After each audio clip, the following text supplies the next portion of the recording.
In this video, I'm going to go over solubility equilibria. So what happens when you have the equilibrium in a saturated solution? How do you calculate solubility from that? And how do you calculate the solubility product constant? So in a saturated solution, you have dissolved solute in equilibrium with the solid solute.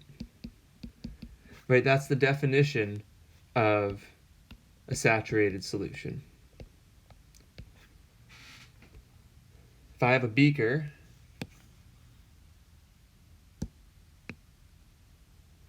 got water in it, I'm going to have some solid.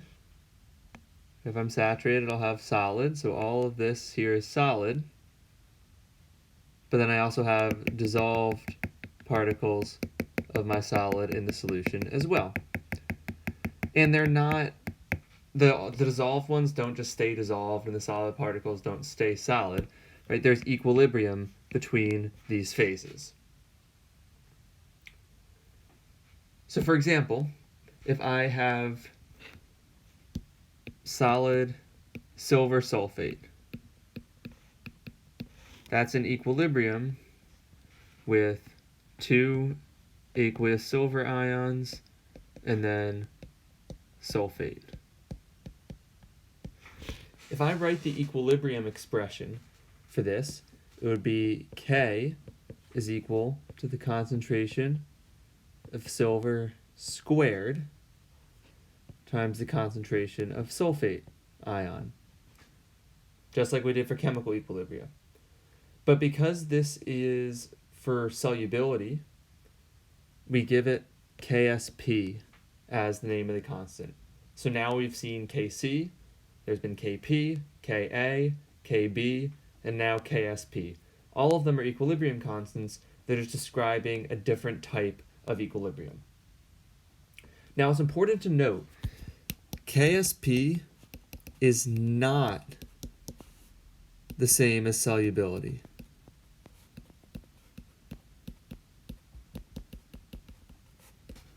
Right, KSP is describing how much of a solid dissolves to form a saturated solution. And I'll even write that down. Right, KSP describes how much of a solid dissolves to form a saturated solution.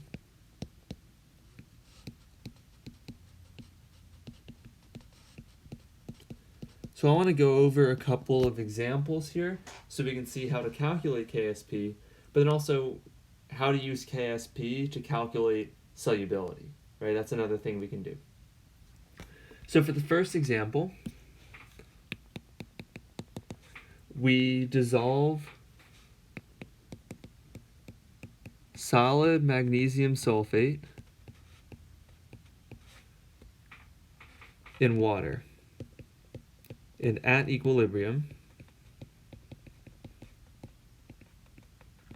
our concentration of magnesium is equal to 4.5 times 10 to the minus 4th molar. So we write out our equation for this. Magnesium sulfate, solid, is in equilibrium with magnesium ion, and then sulfate. There's stoichiometrically a 1-to-1 relationship between magnesium and sulfate. So if our concentration of magnesium is 4.5 times 10 to the minus 4th, it's also going to be 4.5 times 10 to the minus 4th for sulfate. If it wasn't 1-to-1, right, we have to do the ratio of the stoichiometric coefficients. But here, it's just going to be 4.5 times 10 to the minus 4th molar magnesium, and we have 1 magnesium for every 1 sulfate, so we still have 4.5 times 10 to the minus 4th molar sulfate. So to calculate KSP, all I'm going to do is KSP is going to be equal to 4.5 times 10 to the minus fourth times 4.5 times 10 to the minus fourth. Right, concentration of magnesium times the concentration of sulfate. And this gives me 2.0 times 10 to the minus seventh. That's a fairly common value you'll see for KSP. They're generally going to be very small. Okay, now how do we calculate solubility from KSP? So another example problem here. This time we know that the KSP for calcium fluoride is 3.9 times 10 to the minus 11th at 25 degrees Celsius.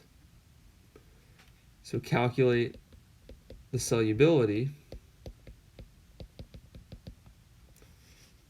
of calcium fluoride at this temperature in grams per liter. As with every equilibrium, I'm going to set up my reaction.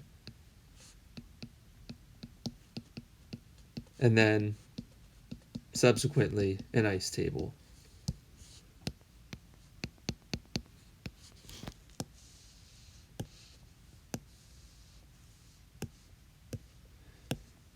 Calcium fluoride is a solid, so I don't worry about that. I'm only concerned with the calcium and the fluoride. I know I start with 0. I dissolve it in. So I get plus x plus 2x, because we have 2 fluoride ions, to end up with x and 2x. So KSP is equal to concentration of calcium times concentration of fluoride squared. So this is going to be x times 2x squared, so 4x cubed. So I get 3.9 times 10 to the minus 11th equals 4x cubed. Divide each side by 4, and then take the cube root of each side.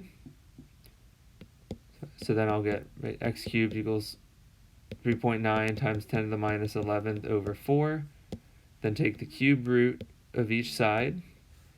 And when I do that, I get x is equal to 2.1 times 10 to the minus 4th molar. So now to calculate the solubility in grams per liter, I know my solubility is 2.1 times 10 to the minus 4th moles per liter times 78.1 grams per mole. And now I'm going to get 1.6 times 10 to the minus second grams per liter. So that is how you can calculate the solubility from KSP.